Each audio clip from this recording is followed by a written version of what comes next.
નમસ્કાર મિત્રો આજના તાજા અને મહત્વના સમાચારમાં સૌપ્રથમ વાત કરીશું જીકાસ પ્રવેશ પ્રક્રિયા મામલે મોટી અપડેટ સામે આવી છે। પ્રથમ તબક્કાના ત્રીજા રાઉન્ડમાં 1.12 લાખથી વધુ વિદ્યાર્થીઓએ પ્રવેશ કન્ફર્મ કર્યો હતો। તે મુજબ 53.47% વિદ્યાર્થીઓએ પ્રવેશ કન્ફર્મ કર્યો છે। જે વિદ્યાર્થીઓ પહેલા તબક્કામાં અરજી નહીં કરી હોય તેઓ બીજા તબક્કામાં ખાલી રહેલ સીટ્સ માટે 13 જૂન સુધી અરજી કરી શકશે। 16 જૂન 2025 સુધી નજીકના વેરિફિકેશન સેન્ટર ખાતે ફરજિયાત તે વેરીફાઈડ કરાવવાનું રહેશે।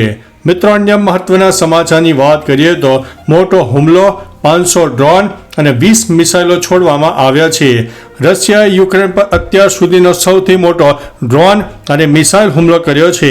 રશિયાએ યુક્રેન પર લગભગ 500 ડ્રોન અને 20 મિસાઇલો છોડ્યા છે। જોકે યુક્રેને કહ્યું છે કે તેની હવાઈ સંરક્ષણ પ્રણાલીએ રશિયાના હુમલાને નિષ્ફળ બનાવ્યો છે અને મોટાભાગના ડ્રોન અને મિસાઇલોને તોડી પાડ્યા છે। આમાંથી કેટલાક હુમલા સફળ રહ્યા છે, જેના કારણે કેટલાક લોકો ઘાયલ થયા છે। મિત્રો, અન્ય મહત્વના સમાચારની વાત કરીએ તો ટ્રેનના કોચમાં ઓટોમેટિક દરવાજા લગાવવામાં આવશે। મહારાષ્ટ્રના થાણેમાં ચાલતી ટ્રેનમાંથી પડી જવાથી મુસાફરોના મૃત્યુ બાદ રેલવે બોર્ડે મોટો નિર્ણય લીધો છે। રેલવેના એક વરિષ્ઠ અધિકારીએ જણાવ્યું હતું કે નિર્માણાધીન મુંબઈના લોકલના તમામ કોચમાં ઓટોમેટિક દરવાજા લગાવવામાં આવશે। આ ઉપરાંત તમામ ટ્રેનોના તમામ કોચને ફરીથી ડિઝાઇન કરવામાં આવશે અને તેમાં દરવાજા બંધ કરવાની સુવિધા પૂરી પાડવામાં આવશે। મિત્રો, અન્ય મહત્વના સમાચારની વાત કરીએ તો વિશ્વનું સૌથી મોટું કન્ટેનર જહાજ કેરળ પહોંચી ગયું છે।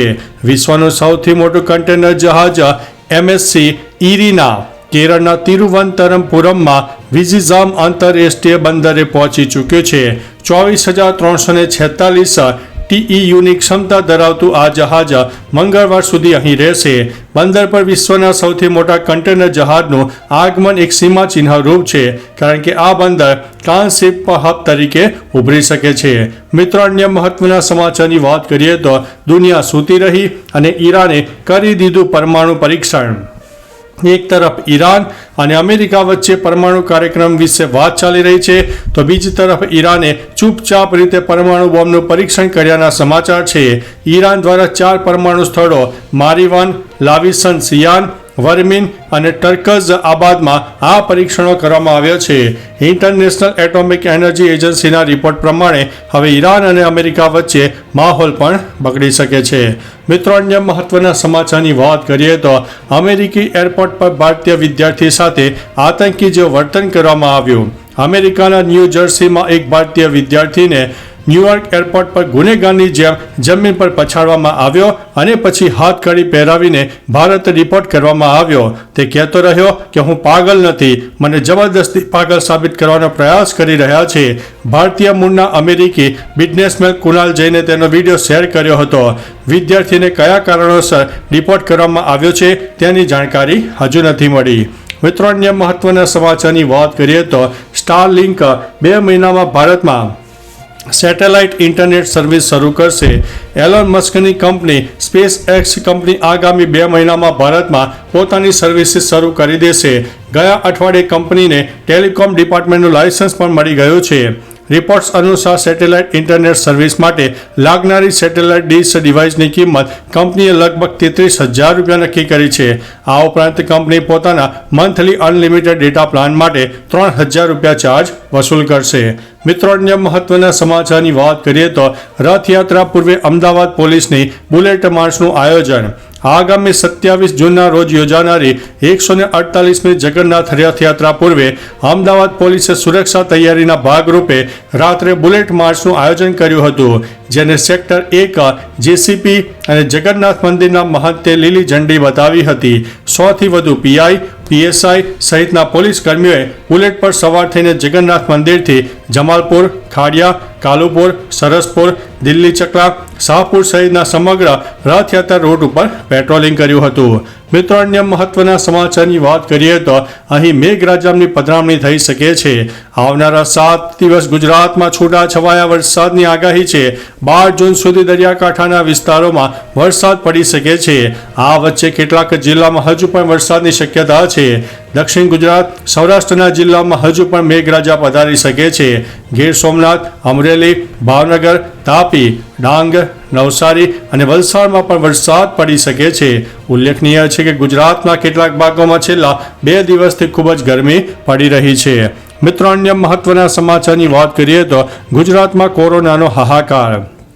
ગુજરાતમાં કોરોનાના કેસમાં સતત વધારો થઈ રહ્યો છે. ગત 24 કલાકમાં કોરોનાના નવા 235 કેસ નોંધાયા છે, જેમાં 33 દર્દીઓ હોસ્પિટલમાં સારવાર હેઠળ છે. 1076 દર્દીઓ હોમ આઇસોલેશનમાં છે. હવે રાજ્યમાં કોરોનાના એક્ટિવ કેસ 1109 થઈ ચૂક્યા છે. 106 જેટલા દર્દીઓ સાજા પણ થયા છે અને તેમને રજા આપવામાં આવી છે. મિત્રો, અન્ય મહત્વના સમાચારની વાત કરીએ તો એક જ રાતમાં 479 ડ્રોન હુમલાથી તબાહી. રશિયા અને યુક્રેનનું યુદ્ધ વધુ ઉગ્ર બની રહ્યું છે. યુક્રેનના ડ્રોન હુમલાનો જવાબ આપવા રશિયાએ એક જ રાતમાં 479 ડ્રોન અને 20 મિસાઇલ હુમલા કરીને યુક્રેનમાં ભારે તબાહી મચાવી. આ અત્યાર સુધીનો સૌથી મોટો ડ્રોન હુમલો હોવાનું મનાય છે.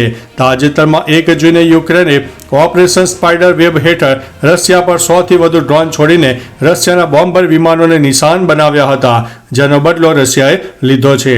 મિત્રો, અન્ય મહત્વના સમાચારની વાત કરીએ તો સબ લેફ્ટનન્ટ સિદ્ધિ નૌકાદળની બીજી મહિલા હેલિકોપ્ટર પાયલટ બની. સબ લેફ્ટનન્ટ સિદ્ધિ હેમંત નૌકાદળની બીજી મહિલા હેલિકોપ્ટર પાયલટ બની છે. સિદ્ધિ 18 નૌકાદળ અધિકારીઓ સાથે તામિલનાડુ સંસ્થામાં પાયલટ તરીકે સ્નાતક છે. નવા પાયલટ્સને હવે નૌકાદળના ફ્રન્ટલાઇન યુનિટ્સમાં તૈનાત કરવામાં આવશે, જ્યાં તેઓ જાસૂસી, દેખરેખ, શોધ અને બચાવ અને ચાંચિયાગીરી વિરોધી કામગીરીમાં મહત્વપૂર્ણ ભૂમિકા ભજવશે.